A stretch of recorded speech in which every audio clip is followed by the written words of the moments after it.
تو بین اصحاب سیدالشهدا اون کسی که سرآمد اصحاب بود و تا وقتی بود همه بودند و وقتی رفت گویی همه رفتند. علمدار سیدالشهدا بود، تا وقتی بود گویی همه بودند. امام صادق علیه السلام وقتی سلام به عموش ابوالفضل میده اینجوری سلام میده: اشهد لک عمو جان، اشهد لک به تسلیم و تصدیق و الوفا و نصیحه لخلف النبی. شهادت میدم شما تسلیم بودی نسبت به فرزند پیغمبر، شما او رو باور داشتی با تمام وجودت، شما وفا کردی. من همین دوتا کلمه رو عرض بکنم، تسلیم و وفا، که تو این شهادت نامه امام صادق اومده. تسلیم بودی. ابوالفضل 15-16 سالش بود که تو جنگ صفین آنچنان رشادتی نشون داد.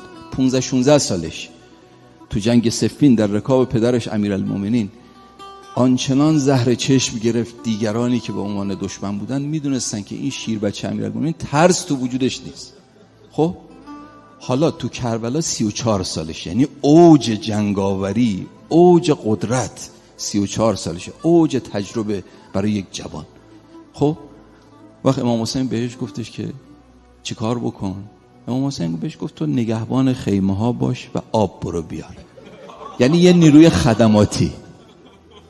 یعنی اگه آدم بخواد به زبان امروزی بگه، یک کلمه بگه که برادر من عملیاتی هستم، تمام فنون رزم من بلدم، من وایسم آب بیار، آب یه نفر دیگه بیاره، من وایسم نگهبانی.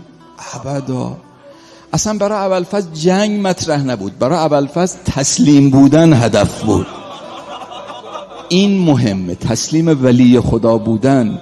و الا تو برو بجنگ، وقتی که طبق فرمان او نباشی اون جنگ ذره ارزش نداره.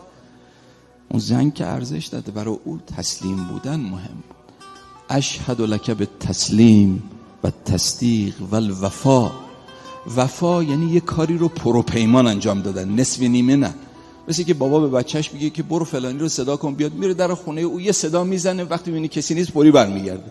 نصف نیمه است، یعنی وای نمیسه کارو تموم بکنه. وفا یعنی پروپیمان کاری رو انجام دادن.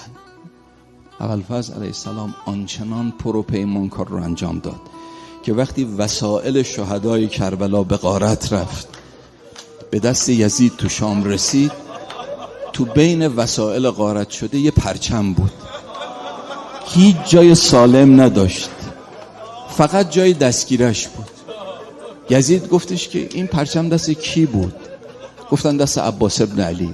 بلند شد گفت شنیده بودم عباس شجاعه اما نمیدونستم انقدر، شنیده بودم وفاداره اما نمیدونستم انقدر. این پرچم هیچ جای سالم جز دستگیرش نداره، معلومه که تیرها رو خود اون فرد خورده همه رو، ولی این پرچم از دست. چون میدونید تو قدیم پرچم نگه داشتن یعنی لشکر هنوز برپاست، پرچم که میافتاد یعنی لشکر از بین رفته.